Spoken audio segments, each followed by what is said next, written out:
다 함께 찬양 드리겠습니다.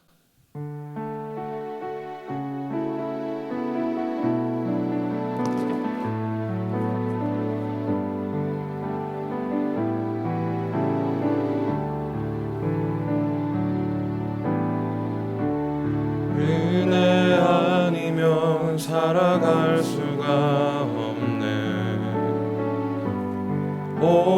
호흡마저도 다 주의 것이니 세상 평안과 위로 내게 없어도 예수, 오직 예수뿐이네. 크신 계획, 크신 계획 다 볼 수도 없고 작은 고난에 지쳐도 주께 묶인 나의 모든 삶 버티고 견디게 하시네.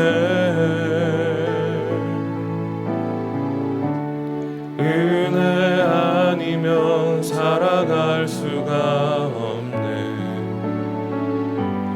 나의 모든 것 다 주께 맡기니 참된 평안과 위로 내게 주신 주 예수, 오직 예수뿐이네. 처음부터 한번 고백합니다. 은혜 아니면 살아갈 수가 없네. 호흡마저도 다 주의 것이니 세상 평안과 위로 내게 없어도 예수, 오직 예수뿐이네. 크신 계획 다 볼 수도 없고 작은 고난에 지쳐도 주께 묶인 나의 모든 삶 버티고 견디게 하시네. 은혜 아니면 살아갈 수가 없네. 나의 모든 것 다 주께 맡기니 참된 평안과 위로 내게 주신 주 예수, 오직 예수뿐이네.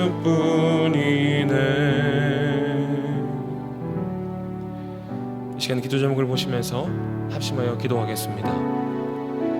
거룩하신 하나님을 주인으로 모시고 섬기는 해를 맞아 내가 내 인생의 주인 되었던 것을 회개하며 주인 삼았던 모든 것들을 내려놓고 하나님을 나의 진짜 주인으로 모시고 살아가게 하소서. 그리고 내 인생의 참 주인이신 하나님께 모든 것을 맡기고 순종할 때 책임져 주시고 보호하시며 인도하시는 은혜를 누리며 살게 하소서. 나라와 이 시대를 지키고 교회와 다음 세대를 지킬 수 있도록 포괄적 차별금지법과 포괄적 성교육을 막아 주옵소서. 이뿐만 아니라 교회를 무너뜨리려고 하는 모든 악한 정책과 시도들이 무너지게 하옵소서.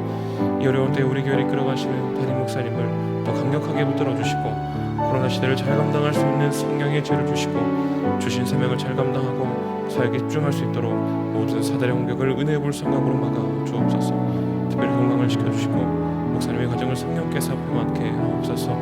담임 목사님께 넘치는 영광과 강력한 영광을 부어주셔서 시대적 사명을 힘있게 감당하게 하시고 다음 세대를 세우는 일과 복음 통일과 열방 선교를 잘 감당할 수 있게 하여 주시옵소서. 거룩하신 하나님을 주인으로 모시고 섬기는 해를 맞아 내가 내 인생의 주인 되었던 것을 회개하며 주인 삼았던 모든 것들을 내려놓고 하나님을 나의 진짜 주인으로 모시고 살아가게 하소서. 그리고 내 인생의 참 주인이신 하나님께 모든 것을 맡기고 순종할 때 책임져 주시고 보호하시며 인도하시는 은혜를 누리며 살게 하소서. 나라와 이 시대를 지키고 교회와 다음 세대를 지킬 수 있도록 포괄적 차별금지법과 포괄적 성교육을 막아 주옵소서. 이뿐만 아니라 교회를 무너뜨리려고 하는 모든 악한 정책과 시도들이 무너지게 하옵소서. 이 어려운 때에 우리 교회를 이끌어가시는 담임 목사님을 더 강력하게 붙들어 주시고 코로나 시대를 잘 감당할 수 있는 성령의 지혜를 주시고 주신 사명을 잘 감당하고 사역에 집중할 수 있도록 모든 사단의 공격을 은혜의 불성각으로 막아 주옵소서. 특별히 건강을 지켜주시고 목사님의 가정을 성령께서 평안케 하옵소서. 담임 목사님께 넘치는 영감과 강력한 영권을 부어주셔서 시대적 사명을 힘있게 감당하게 하시고 다음 세대를 세우는 일과 복음 통일과 열방 선교를 잘 감당할 수 있게 하옵소서. 하나님, 시간 함께 귀한 말씀을 나눕니다. 하나님 말씀 가운데 은혜를 더하여 주시고 이 은혜를 붙잡고 오늘 하루를 살아갈 수 있도록 하나님 인도하여 주시옵소서. 감사를 드리며 예수님 이름으로 기도드립니다. 아멘.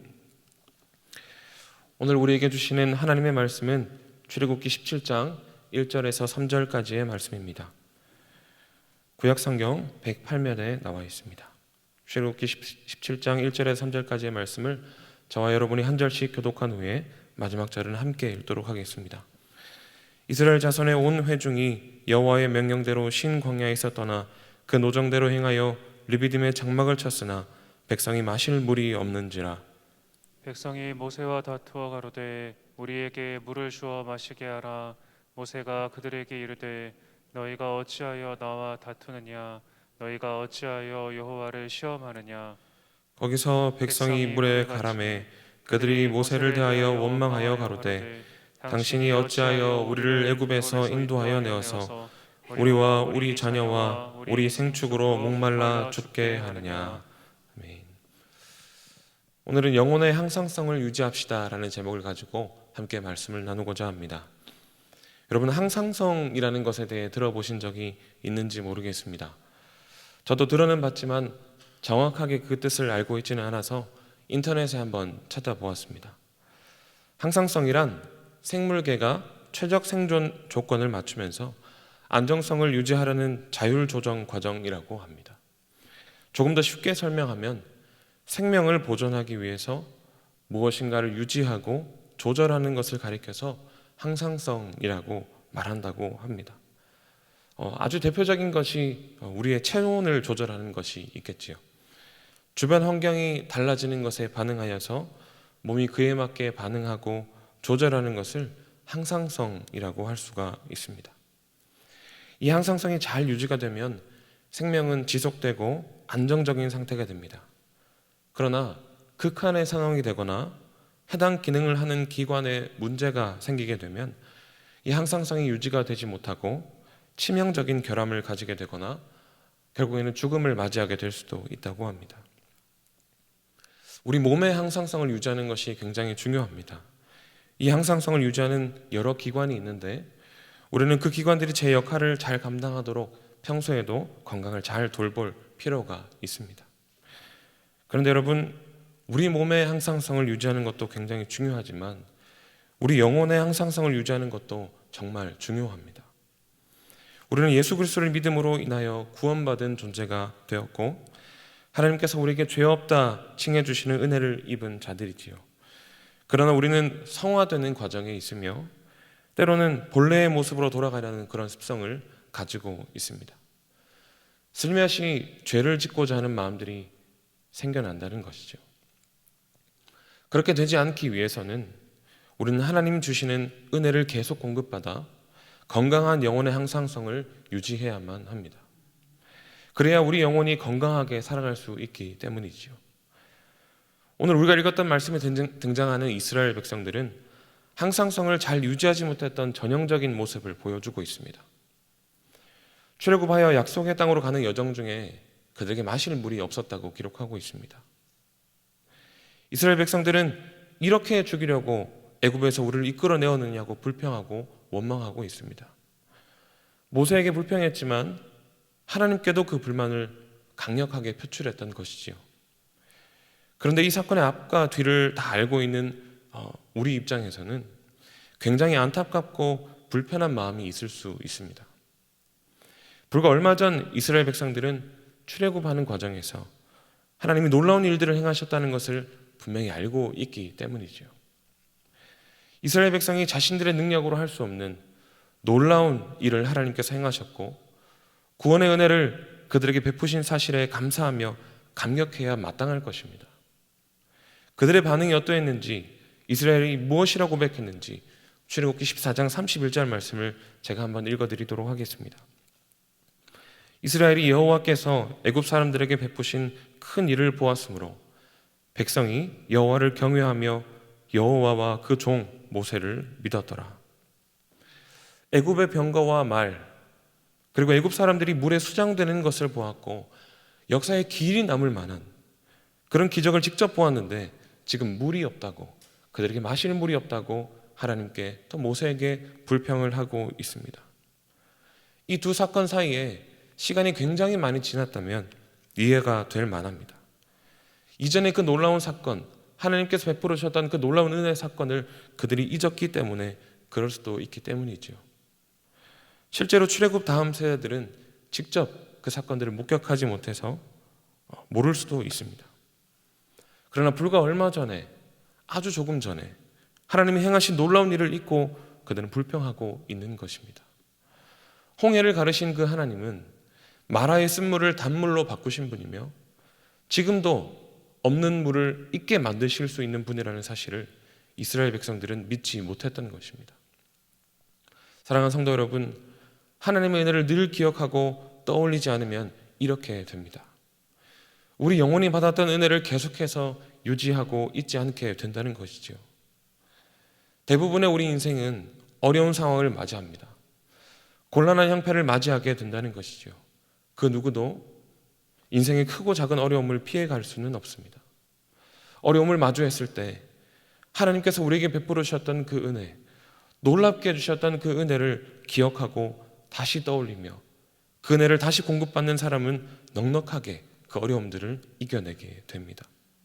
그러나 불과 얼마 전에 받았던 그 은혜조차 간직하지 못하고 그냥 흘려보내게 되면 어려움에서 좌절하고 낙담하여 원망하고 불평하게 됩니다.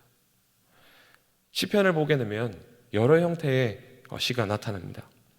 찬양시, 탄원시, 제왕시 등등 여러 형태의 시가 기록되어 있는데요. 그 중에 탄원시라는 것이 있습니다. 다윗을 포함한 여러 사람이 어려운 상황 속에서 하나님께 도움을 요청하고 있는 그런 시이지요. 대개 탄원시는 두 부분으로 나눠집니다. 첫 부분은 자기가 처한 상황에서 하나님께 자신의 처량함과 곤란함과 막막함을 토로하고 있습니다. 이 시편을 읽고 있노라면 저절로 어떻게 하나라는 그런 탄식이 나올 만한 사연들이 소개됩니다. 그런데 이내 시인은 하나님을 찬양하면서 그의 태세를 전환하고 있습니다. 여러분, 시인이 이렇게 태세를 전환하는 이유가 무엇입니까? 동일한 혹은 비슷한 어려움의 상황 속에서 이전에 하나님이 나에게 베푸셨던 그 은혜를 기억하고 도우셨던 일을 떠올릴 때 어려웠던 그 마음이, 힘들었던 그 마음들이 하나님을 찬양하는 마음으로 변하게 되기 때문입니다. 사랑하는 성도 여러분, 말씀에 비추어 우리 각자의 삶을 한번 돌아봤으면 좋겠습니다. 어려움 가운데서 나는 과연 어떻게 반응하였으며 은혜의 항상성을 잘 유지하여 어려움을 은혜로 잘 이겨내고 있는가? 아니면 이스라엘 백성과 같이 은혜를 기억하지 못하고 넘어지고 쓰러져 있는가? 돌아볼 필요가 있습니다. 만약 후자의 모습이라면 지금까지 하나님께서 여러분들에게, 우리에게 베푸셨던 그 은혜를 의지적으로 한번 떠올려 보시고 그 은혜를 다시 묵상함으로 고장난 영혼의 항상성을 회복할 수 있기를 축복합니다. 더 나아가서 하나님의 말씀을 읽고 묵상하고 쓰면서 하나님께서 믿음의 조상들에게 주신 은혜를 나의 것으로 받아 누리시기를 바랍니다. 말씀을 통해 나에게 약속하신 은혜의 말씀을 다시 한번 붙잡게 되는 저와 여러분이 될 수 있기를 축복합니다. 말씀을 맺겠습니다. 옛날 중국 진나라에 위무자라는 사람이 살고 있었습니다. 위무자는 나이가 매우 젊은 두 번째 부인과 살고 있었습니다. 어느 날 나이가 많이 들어 쇠약해진 위무자는 아들에게 이렇게 말했다고 합니다. 내가 죽으면 새 어머니를 다시 시집갈 수 있게 해주어라. 그러나 막상 죽음이 다가오자 마음이 변하여서 자신과 부인을 함께 묻어달라고 했지요. 하지만 이 아들은 첫 번째 유언에 따라 새어머니를 살려주었다고 합니다. 몇 년 후 아들은 전쟁터에 나갔다가 적의 공격을 받아 위험에 처하게 되었습니다. 그때 옛날에 살려준 새어머니 아버지의 혼령이 나타나 적군 앞길에 풀을 메어 놓았다고 합니다. 적은 그 풀에 말발굽이 걸려 넘어졌고 아들은 적을 피해 달아날 수 있었습니다. 여기서 유래한 사자성어가 바로 결초보은입니다. 잊지 않고 은혜를 갚는다는 뜻을 가지고 있지요. 사랑하는 성도 여러분, 하나님께서 우리에게 한없는 은혜를 베풀어 주셨습니다. 말씀 가운데 명백하게 증거되어 있고 우리 삶 가운데 하나님은 그 은혜를 진하게 보여주셨습니다. 우리가 하나님의 그 크신 은혜를 갚을 수 있는 능력도 없고 그렇게 할 수도 없지만 날마다 하나님의 은혜를 잊지 않고 살아가기 위해 몸부림쳐야 할 줄 믿습니다. 하나님께서 주신 은혜를 말씀 가운데 날마다 발견하고 기억하고 붙잡고 살아갈 때 우리는 영혼의 항상성을 잘 유지하며 건강한 신앙생활을 하며 살아갈 수 있는 줄 믿습니다. 오늘 하루도 살아가시는 가운데 잊을 수 없는 하나님의 은혜를 기억하며 어려움을 이겨내시고 넉넉하게 승리하며 나아가시는 모든 성도님들 되시기를 예수님의 이름으로 축복합니다. 이 시간 함께 기도 제목을 읽고 기도하며 나아가도록 하겠습니다. 하나님, 우리의 삶 가운데 어려움이 있고 문제들이 많이 있습니다. 그러나 하나님께서 우리에게 베풀어 주신 은혜를 날마다 기억하게 해 주옵소서. 하나님의 약속의 말씀을 읽고 듣고 쓰며 묵상하는 가운데 더 큰 하나님의 은혜를 누리게 하시고 그 은혜로 말미암아 어려움을 넉넉하게 이길 수 있도록 인도해 주옵소서. 시간 함께 기도하겠습니다. 거룩하신 하나님 아버지, 오늘도 귀한 말씀을 우리에게 허락하시니 감사를 드립니다. 하나님, 우리 삶 가운데 참 어려움이 있고 문제들이 많이 있음을 바라봅니다. 하나님, 어려움과 문제 가운데서도 하나님이 우리에게 베풀어 주신 은혜를 기억하는 영혼의 항상성을 유지할 수 있도록 하나님 인도하여 주시옵소서. 오늘도 우리에게 넉넉하게 부어주시는 그 하나님의 은혜, 말씀 가운데 부어주시는 그 은혜를 발견할 수 있도록 인도하여 주시고 그 말씀을 붙잡고 주님 하나님의 은혜를 붙잡고 나아가는 귀한 하루하루의 삶이 될 수 있도록 도와주셔서 어려움이 있을 때마다, 문제가 있을 때마다 그 문제들을 하나님의 은혜로 넉넉히 이기며 승리하며 나갈 수 있도록 하나님의 은혜를 베풀어 주고 인도하여 주시옵소서. 오늘도 하루를 살아가는 우리 모든 성도들의 삶 가운데 주님 함께하여 주시어서 그 은혜를 붙잡고 살아갈 수 있도록, 그 은혜 가운데 살아갈 수 있도록 주님 역사하여 주시고 인도하여 주시옵소서. 거룩하신 하나님 아버지, 오늘도 귀한 하루를 우리에게 허락하시고 살아가게 하시니 너무나도 감사를 드립니다. 어렵고 힘든 상황들이 우리 가운데 여전히 많이 있습니다. 오늘 하루도 어떤 일들을 마주하게 될지 아무도 알지 못하지만 하나님의 은혜를 기억하고 떠올리며 영혼의 항상성을 잘 지키며 살아가게 하옵소서. 하나님의 말씀을 읽고 듣고 쓰는 가운데 특별한 은혜를 주셔서 어려움과 문제들을 넉넉히 이기며 나아가는 우리 모든 대형의 가족들이 되게 해 주시옵소서. 감사를 드리며 예수님의 이름으로 기도드립니다. 아멘. 계속해서 담임 목사님과 교회, 나라와 민족과 선교사님을 위해 기도해 주시고 기도회를 마무리해 주시기 바랍니다.